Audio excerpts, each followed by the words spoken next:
أعوذ بالله من الشيطان الرجيم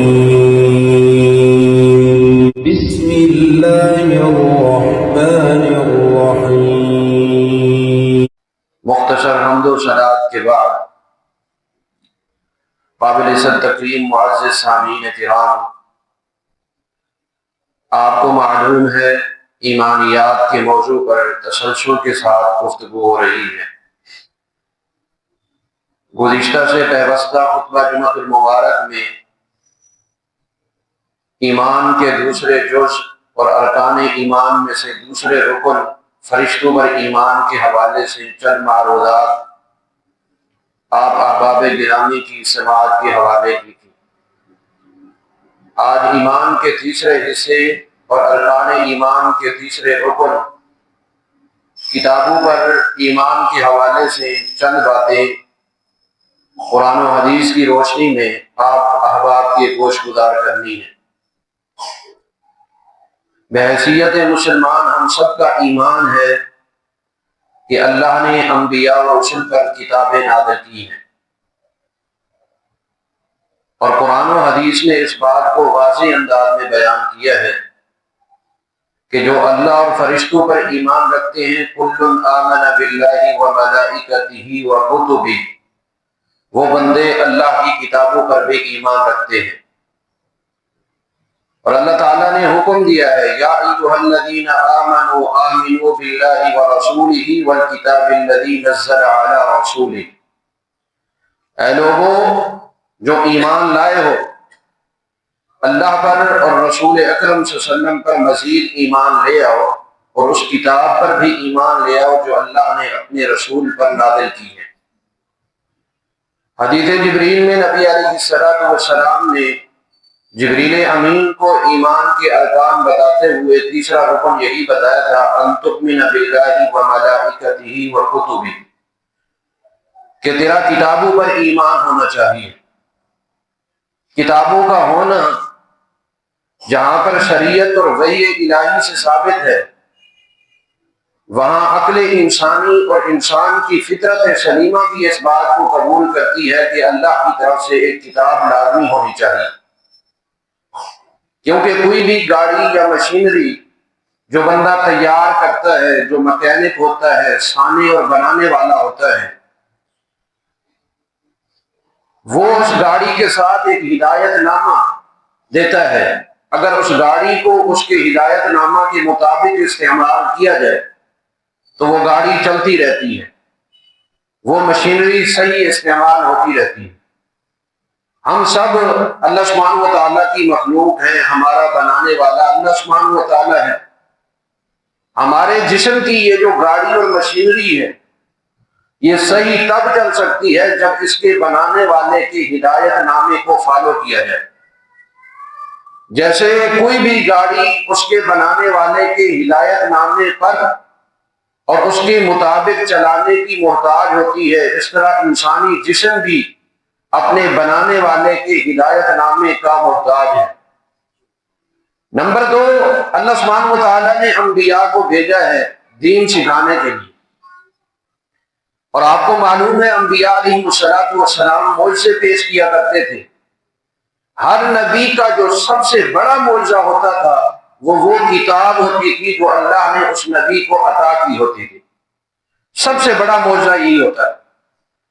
اور انبیاء بھی ہماری طرح انسان تھے، ان کی بھی زندگی کے معاملات تھے، زندگی اور موت ان کے حصہ تھی۔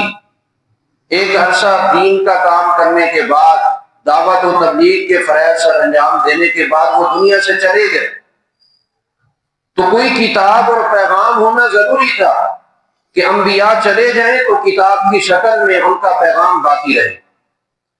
اگر کتابیں نہ ہوتی، انبیاء کے دنیا سے جانے کے ساتھ ہی ان کا پیغام رک جاتا۔ کتابیں گائیڈر اور رہنما کا کردار ادا کرتی ہیں۔ اب سوال یہ ہے کہ ایمان کیسا ہونا چاہیے؟ ایمان کے حوالے سے سب سے پہلے یہ فکر اور نظریہ ہونا چاہیے کہ یہ کتابیں اللہ کا کلام تھی اور ہیں۔ جو کتابیں گزر چکی وہ اللہ کا کلام ہے، قرآن مجید بھی اللہ کا کلام ہے۔ اور یہ سب سے مبارک کلام ہے۔ پہلا یہ ایمان ہونا چاہیے کہ قرآن مخلوق نہیں ہے، گزشتہ کتابیں بھی مخلوق نہیں تھی بلکہ اللہ سبحانہ و تعالیٰ کی کلام تھی۔ وَكَلَّمَ اللَّهُ مُوسَىٰ تَكْلِيمًا، جیسے اللہ نے موسیٰ علیہ السلام سے کلام کی تھی۔ اللہ سبحانہ و تعالیٰ فرماتے وَإِنْ أَحَدٌ مِّنَ الْمُشْرِكِينَ اسْتَجَارَكَ فَأَجِرْهُ حَتَّىٰ يَسْمَعَ كَلَامَ اللَّهِ، اگر مشرکوں میں سے کوئی آپ سے پناہ مانگے، اے محمد صلی اللہ علیہ وسلم انہیں پناہ دے دیا کرے حتیٰ کہ وہ اللہ کا کلام سن لے۔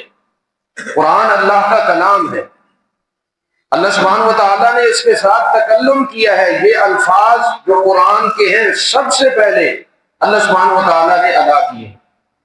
اللہ کے بعد جبریل امین نے، جبریل امین کے بعد محمد کریم صلی اللہ علیہ وسلم نے ان کی ادائیگی کی۔ اور اللہ کی کلام کی کوئی انتہا نہیں ہے، جس طرح اللہ کی صفات لامحدود ہیں، اللہ کی ذات لامحدود ہے، اسی طرح اللہ کی صفت کلام بھی لامحدود ہے۔ میری اور آپ کی باتیں ختم ہو سکتی ہیں، لیکن اللہ کی بات، اللہ کا کلام، اس کا کوئی اینڈ نہیں ہے، لیمٹ نہیں ہے، کوئی انتہا نہیں ہے۔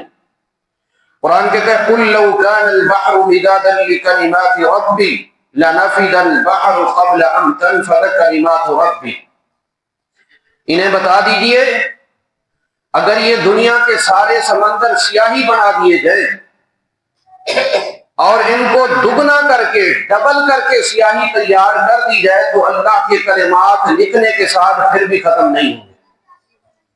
بلکہ قرآن کا دوسرا مقام سورہ لقمان ہے، پارہ نمبر 21 ہے۔ اللہ فرماتے وَلَوْ أَنَّ مَا فِي الْأَرْضِ مِن شَجَرَةٍ أَقْلَامٌ وَالْبَحْرُ يَمُدُّهُ مِن بَعْدِهِ سَبْعَةُ أَبْحُرٍ مَا نَفِدَتْ كَلِمَاتُ اللَّهِ، اگر یہ دنیا کے سارے درخت کاٹ کر کلمے بنا لی ہیں اور دنیا کے سارے سمندر 7 گنا بڑھا کر سیاہی بنا دی جائے تو پھر بھی اللہ کے کلمات لکھنے سے ختم نہیں ہوں۔ یہ اللہ کے کلمات ہیں، اور جو بندہ اللہ کے کلمات کا واسطہ دے کر اللہ کے کلمات کے ساتھ کسی تسبیح اور تحمید کو، اللہ کے ذکر کو معلق کر کے، جوڑ کر کے کرتا ہے، اللہ تعالیٰ اسے اپنی شان کریمی کے مطابق بے حد و حساب اجر و ثواب عطا فرماتا ہے۔ شرط یہ ہے کہ اللہ کے کلمات کے ساتھ جوڑ کر تسبیح کرے۔ جامع ترمذی کی حدیث ہے، رسول اکرم صلی اللہ علیہ وسلم فجر کی نماز کا وضو کر کے مسجد نبوی کی طرف آ رہے ہیں۔ آپ نے دیکھا آپ کی بیوی سیدہ زینب رضی اللہ تعالی عنہ مصلی بچھا کر نماز پڑھ رہی ہیں۔ آپ مسجد نبوی میں گئے، فجر کی نماز پڑھائی، نماز کے بعد اذکار کیے، صحابہ کے سوالات کے جوابات دیے، پھر آپ نماز اشراق پڑھ کر واپس مسجد نبوی سے گھر تشریف لائے۔ دیکھا سیدہ جویریہ ابھی تک مصلی پر بیٹھی ہیں اور اللہ کا ذکر کر رہی ہیں۔ آپ نے پوچھا جویریہ جب سے میں تجھے یہاں چھوڑ کر گیا تھا کیا اسی حالت میں اللہ کی ذکر کرتی رہی ہو؟ جی جی اللہ کے نبی جب سے آپ گئے ہیں میں مصلی پر بیٹھی ہوں، اللہ کا ذکر کر رہی ہوں۔ آپ نے فرمایا ٹھیک ہے، اچھی بات ہے، لیکن لقد قلت بعدك 4 كلمات 3 مرات، میں یہاں سے جانے کے بعد 4 کلمے 3 مرتبہ میں نے کہے ہیں۔ لو وزنت بما قلت لوزنتهن، ان کلمات کے اندر اللہ نے ایسی برکت رکھی ہے، ان اذکار کے اندر اللہ نے ایسی قوت اور طاقت اور تاثیر رکھی ہے کہ اگر ان 3 مرتبہ کہے ہوئے کلمات کا تیرے اس پورے ٹائم میں کیے ہوئے ذکر کے ساتھ وزن کیا جائے تو وہ 3 کلموں کا وزن بھاری ہو جائے، ان کی برکت زیادہ نکلے۔ سیدہ جویریہ رضی اللہ تعالیٰ عنہ نے پوچھا اللہ کے نبی وہ کلمے کیا ہیں؟ آپ نے فرمایا میں نے یہ کلمے پڑھے تھے، سبحان اللہ و بحمدہ عدد خلقی ورضا نفسی وزینت عرشی ومداد کلماتی، اللہ کی تسبیح و تحمید ہو اللہ کے عرش کے وزن کے برابر، اللہ کی تسبیح و تحمید ہو اللہ سبحانہ و تعالیٰ کے کلمات کی سیاہی کے برابر، اللہ کی تسبیح و تحمید ہو اللہ کی رضامندی کے برابر، اللہ کی تسبیح ہو، تحمید ہو، وَمِدَادَ کلماتی، اللہ کی کلمات کی سیاہی کے برابر، اللہ کی مخلوق کی تعداد کے برابر۔ تو جس تسبیح اور ذکر کے اندر اللہ کے کلمے کی تعداد کو جوڑ دیا گیا، وہ کلمے صرف 3 مرتبہ کہنے سے 2 گھنٹے کے ذکر و اذکار پر بھاری ہو جاتے ہیں، کیونکہ اللہ کے کلمات کی تعداد ہی لامتناہی ہے۔ تو پہلا یہ عقیدہ ہونا چاہیے ساری کتابیں اللہ کا کلام ہیں۔ دوسری بات، ساری کتابیں اپنے اپنے وقت میں ہدایت کا مرکز رہی ہیں، ہدایت اور حق پر قائم رہی ہیں، مکمل طور پہ زندگی کے تمام تر امور و معاملات میں اور تمام تر شعبہ جات میں گائیڈر اور رہنما کی حیثیت رکھتی تھی۔ اللہ فرماتے ہیں وَأَنزَلَ مَعْهُمُ الْكِتَابَ بِالْحَقِّ، میں نے انبیاء کو جو جو کتابیں دی تھیں ساری کی ساری برحق تھی اور ساری کی ساری ہدایت کا مرکز تھی۔ قرآن کے بارے میں تو آپ پڑھتے رہتے ہیں، ہدی للمتقین، ہدی للناس، سب لوگوں کے لیے ہدایت کا ذریعہ ہے، لیکن متقین کے لیے خاص طور پہ ہدایت کا ذریعہ ہے۔ اللہ تعالیٰ نے تورات کے بارے میں کہا اِنَّا أَنزَلْنَا التَّوْرَاةَ فِيهَا هُدًى وَنُورٌ، میں نے تورات کو نازل کیا تھا، اس میں ہدایت بھی تھی اور زندگی کے معاملات میں رہنمائی بھی تھی۔ حضرت عیسیٰ علیہ السلام کا ذکر کرتے ہوئے اللہ نے فرمایا وَآتَيْنَاهُ الْإِنْجِيلَ فِيهِ هُدًى وَنُورٌ، جو میں نے حضرت عیسیٰ پیغمبر کو کتاب انجیل دی تھی اس میں ہدایت بھی تھی اور روشنی بھی تھی۔ یہ دوسرا تقاضا ہے۔ تیسرا تقاضا کتابوں پر ایمان لانے کا کہ تمام کتابیں عدل و انصاف پر مبنی تھی۔ جتنے احکامات عقائد کے حوالے سے، احکامات کے حوالے سے، اخلاقیات، سلوکیات، معاملات کے حوالے سے کتابوں میں جاری کیے، ان میں رائی کے ذرے کے برابر نہ نقص تھا، نہ عیب تھا، نہ زیادتی تھی، نہ کوتاہی تھی، ساری کی ساری حق و عدل و انصاف پر مبنی تھی۔ اللہ تعالیٰ سورہ حدید میں فرماتا ہے لَقَدْ أَرْسَلْنَا رُسُلَنَا بِالْبَيِّنَاتِ وَأَنزَلْنَا مَعَهُمُ الْكِتَابَ وَالْمِيزَانَ لِيَقُومَ النَّاسُ بِالْقِسْطِ، میں نے تمام انبیاء کو روشن دلائل دے کر بھیجے تھے، ان کے ساتھ کتابیں نازل کی تھی تاکہ لوگوں کو یہ کتابیں رہنمائی کا کردار ادا کر سکیں اور ان کتابوں کے قوانین کو نافذ کر کے معاشرے کے اندر عدل و انصاف قائم ہو سکے۔ کتابوں کے جو احکامات ہیں وہ ٹوٹل کے ٹوٹل عدل و انصاف پر مبنی تھے۔ کتابوں پر ایمان لانے کا چوتھا تقاضا، پہلا تقاضا ساری کتابیں اللہ کا کلام اور اللہ کی وحی ہیں۔ دوسرا تقاضا ساری کتابیں حق پر مبنی اور ہدایت کا ذریعہ ہے۔ تیسرا تقاضا ساری کتابیں عدل و انصاف کا سرچشمہ ہیں۔ چوتھا تقاضا ساری کتابوں کا عقیدے کے حوالے سے، منہج کے حوالے سے اور ایمانیات کے حوالے سے ہدف ایک ہی تھا۔ تمام کتابوں نے سب سے پہلے اللہ کی توحید کا پیغام دیا۔ وَلَقَدْ أَرْسَلْنَا رُسُلَنَا بِالْبَيِّنَاتِ وَلَقَدْ بَعَثْنَا فِي كُلِّ أُمَّةٍ رَسُولًا أَنِ اعْبُدُوا اللَّهَ وَاجْتَنِبُوا الطَّاغُوتَ، ہر کتاب کے اندر پہلا پیغام، پہلی دعوت یہی تھی کہ اکیلے اللہ کی عبادت کرو اور اللہ کے علاوہ تمام معبودات باطلہ جن کو پوجا جا رہا ہے ان کی عبادت اور پرستش سے بعد آ جاؤ۔ تمام کتابوں کا پہلا پیغام یہی تھا۔ ہر نبی یہی کہتا رہا وَأُمِرْتُ أَن نَّكُونَ مِنَ الْمُسْلِمِينَ وَأُمِرْتُ أَن نَّكُونَ أَوَّلَ الْمُسْلِمِينَ، مجھے اللہ نے حکم دیا ہے کہ میں اللہ کا مطیع و فرما بردار بنوں۔ سب سے پہلا پیغام اللہ کے بندوں کو اللہ کے ساتھ جوڑنے کے لیے کتابیں آئی تھیں۔ سب سے پہلا ہدف کتابوں کا عقیدہ توحید کی اصلاح موجود تھی، اور عقیدے کے باب میں جو کمزوریاں آ چکی تھی ان کمزوریوں کو ختم کرنے کی دعوت کا پیغام موجود تھا۔ یہ پہلا ہدف تھا۔ اور عبادات کے حوالے، اخلاقیات کے حوالے سے بھی ساری کتابوں کے اکثر مسائل مشترکہ ہیں۔ گزشتہ کتابوں میں بھی اور اس کتاب میں بھی، قرآن مجید میں بھی نماز کا حکم تھا، روزے کا حکم تھا، زکوٰۃ کا حکم تھا، صدقہ خیرات کا حکم تھا، اور اسی طرح حج کا حکم تھا، البتہ ادائیگی کا طریقہ مختلف ہے، عبادات کی تعداد بھی مختلف ہے، ادائیگی کا طریقہ بھی مختلف ہے، لیکن عبادات کے حوالے سے کتابیں جامع ہیں۔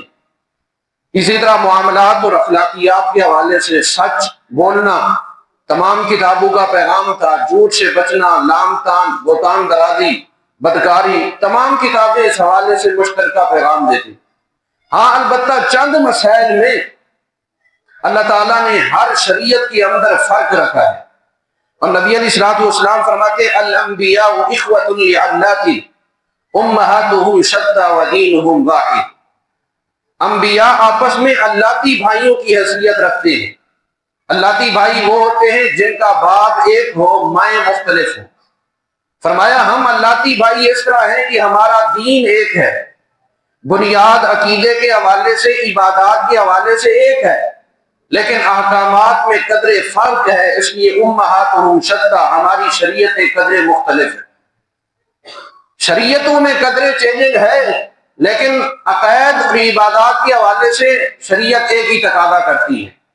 یہاں پر یاد رکھیں اللہ تعالیٰ نے کچھ قوم کے اندر کچھ چیزیں جائز رکھی تھی، پھر اس کو ناجائز کر دی۔ حضرت آدم علیہ السلام کے دور میں بہن بھائیوں کا آپس میں نکاح کرنا جائز تھا، لیکن بعد کی شریعتوں میں یہ حکم منسوخ ہو گیا اور یہ کام ناجائز قرار دیا گیا۔ حضرت یعقوب علیہ السلام کے دور میں جتنی کھانے پینے کی چیزیں تھیں ساری کی ساری حلال تھیں، جس چیز کو انسان کھا سکتا ہے وہ حلال ہے، لیکن حضرت یعقوب علیہ السلام نے خود اپنے اوپر کچھ چیزیں حرام کر لی۔ کل الطعام كان حلا لبني اسرائيل الا ما حرم اسرائيل على نفسه من قبل ان تنزل التوراة۔ حضرت یوسف علیہ السلام کے دور میں سجدہ تعظیمی، اللہ کے علاوہ مخلوق کو تعظیم کا، احترام کا، ادب کا، اکرام کا سجدہ کرنا جائز تھا، لیکن یوسف علیہ السلام کی شریعت جیسے گزر گئی، ان کی نبوت کے گزرنے کے بعد سجدہ تعظیمی کا حکم منسوخ ہو گیا۔ جب حضرت یوسف علیہ السلام تخت پر براجمان تھے تو اس وقت ان کے بھائیوں نے وَرَفَعَ أَبَوَيْهِ عَلَى الْعَرْشِ وَخَرُّوا لَهُ سُجَّدًا، اپنے بھائی کو تعظیم کا سجدہ کیا تھا، لیکن اس امت میں وہ جائز نہیں۔ اس طرح گزشتہ قوموں میں یہودی جب اللہ کے احکامات کی نافرمانی کرنے میں حق کو کراس کرنے لگے اور بغاوت و سرکشی سے آگے نکلنے لگے تو اللہ سبحانہ وتعالیٰ نے بعض حلال چیزیں ان پر حرام کر دی۔ اللہ فرماتے ہیں وَعَلَى الَّذِينَ هَادُوا حَرَّمْنَا كُلَّ ذِي ظُفُرٍ، جتنی ناخن والی چیزیں تھی ساری اللہ نے کہا آج کے بعد تم پر حرام ہے۔ وَمِنَ الْبَقَرِ وَالْغَنَمِ حَرَّمْنَا عَلَيْهِمْ شُحُومَهُمَا، آج کے بعد بکری اور گائے میں سے جتنا چربی نکلے گی وہ ساری کی ساری یہودیوں پر حرام ہے۔ کیوں؟ اللہ فرماتے ہیں فَبِظُلْمٍ مِّنَ الَّذِينَ هَادُوا حَرَّمْنَا عَلَيْهِمْ طَيِّبَاتٍ وَأُحِلَّتْ لَهُمْ، انہوں نے سرکشی کی تھی اور میں نے ان پر بعض حلال چیزوں کو حرام کر دیا۔ اسی طرح بعض احکامات بعض شریعت سے مختلف ہوتے رہے، لیکن اللہ سبحانہ وتعالیٰ نے آخر میں جو کتاب نازل کی ہے اس پر ایمان کے چند تقاضے ہیں۔ سب سے پہلا تقاضا قرآن مجید اللہ کا کلام ہے، اللہ تعالیٰ نے اسے نازل کیا ہے اور اس کے بعد آنے کے بعد جتنی پہلی کتابیں تھیں وہ ساری کی ساری منسوخ ہو چکی ہیں۔ پہلی کتابیں ساری کی ساری منسوخ ہیں، اب قرآن پر جو ایمان رکھے گا، قرآن کے احکامات کو فالو کرے گا، وہی بندہ راہ حق پر ہے اور اس کا مذہب اور دین اللہ کو قبول ہے، اس کے علاوہ کوئی دین بھی قبول نہیں۔ وَمَن يَبْتَغِ غَيْرَ الْإِسْلَامِ دِينًا فَلَن يُقْبَلَ مِنْهُ، اور دوسرے مقام پر فرمایا ان الدین عند اللہ الاسلام۔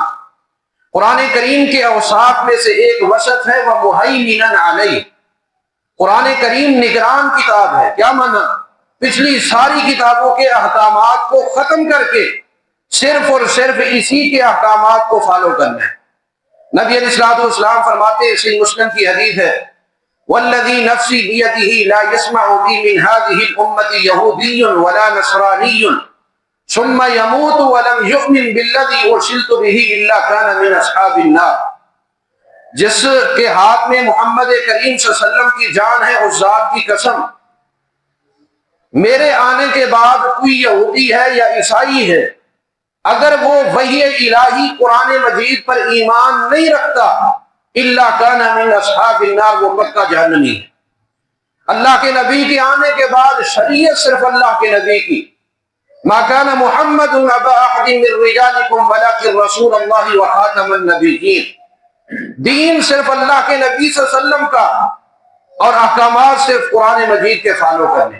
باقی کتابوں پر ایمان ہے، لیکن ایمان بھی اس طرح رکھنا ہے کہ جو تورات اللہ نے حضرت موسیٰ علیہ السلام پر نازل کی، انجیل حضرت عیسیٰ پیغمبر پر نازل کی، اور زبور حضرت داؤد نبی پر نازل کی، قرآن محمد کریم صلی اللہ علیہ وسلم پر نازل کیا، وہ ساری کتابیں برحق تھی، لیکن کون سی؟ جو اللہ نے ان پر نازل کی تھی۔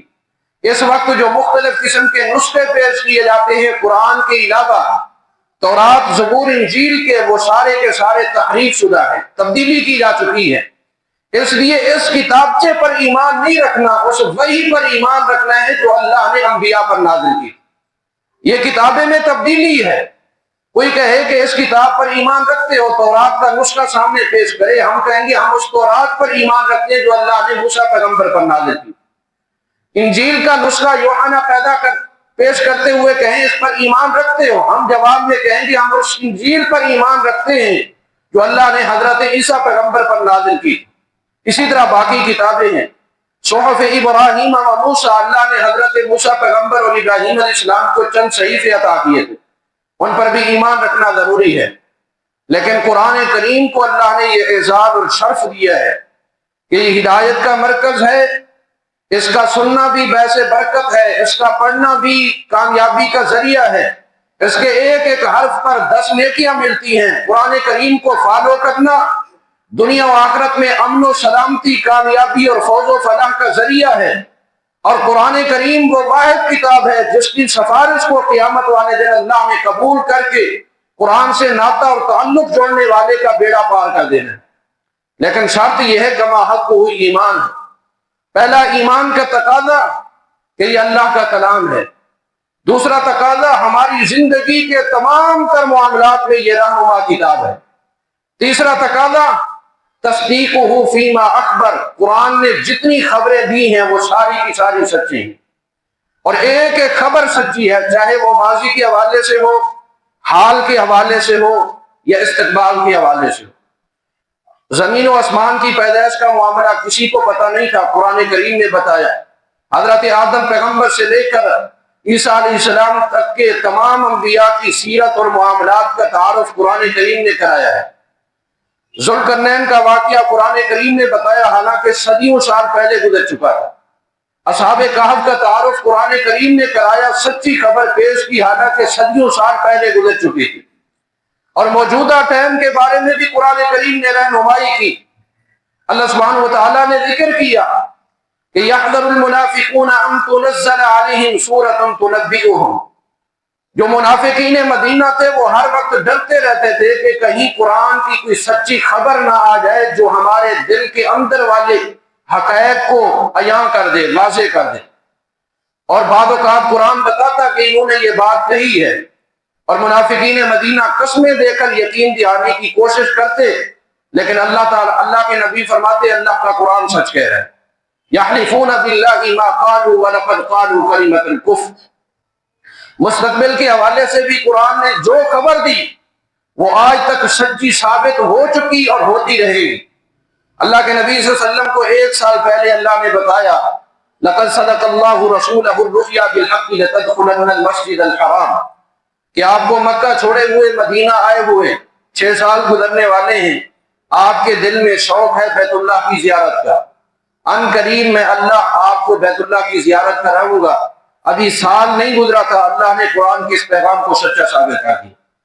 جب فارسیوں نے روم پر اللہ کے نبی صلی اللہ علیہ وسلم کے دور میں حملہ کیا تھا اور روم کو فتح کر لیا تھا، فارسیوں کے ہاتھ آ گیا تھا، اللہ نے کہا تھا الف لام میم غلبت الروم فی ادنى الارض وهم من بعد غلبهم سيغلبون، اس وقت تو روم مغلوب ہو چکا ہے، لیکن میں رب گواہی دے رہا ہوں 9 سال سے پہلے رومی فارسیوں پر آئیں گے اور رومیوں کی سلطنت دوبارہ قائم ہوگی، پھر دنیا نے دوبارہ اللہ کے اس پیغام کو سچا ہوتے ہوئے دیکھا۔